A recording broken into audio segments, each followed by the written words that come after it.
When sinners find themselves with a little bit of authority, they tend to want to usurp the role of Jesus and make themselves the ultimate authority.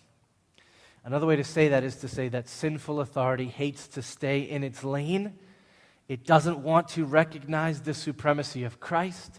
It wants to assert itself as Lord and Savior. Okay, let me give you an illustration that will help with the rest of what we have to do today. Has anyone ever driven down to the Cape, way down to the end? So the highway starts with 3 lanes, and then once you cross on that bridge, it goes down to 2 lanes. And what happens once you get to exit 9 or 10? 1 lane in either direction.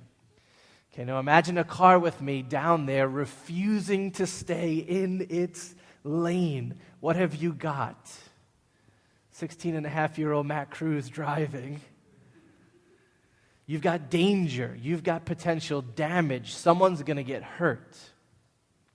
Now imagine that car is not just a car, but it's an 18-wheeler that's too big and is not even supposed to be that big and in that lane on that road, refusing to stay in its lane. Now what do you have?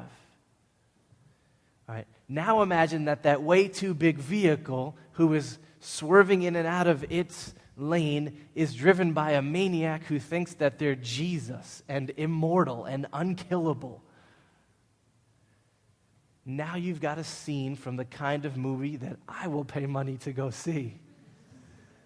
You have carnage and explosions and cars doing 720s in the air and 20 miles of road littered with debris. Do you feel that? This is what happens when any authority gets too big and gets out of its lane and starts to think that it's Jesus.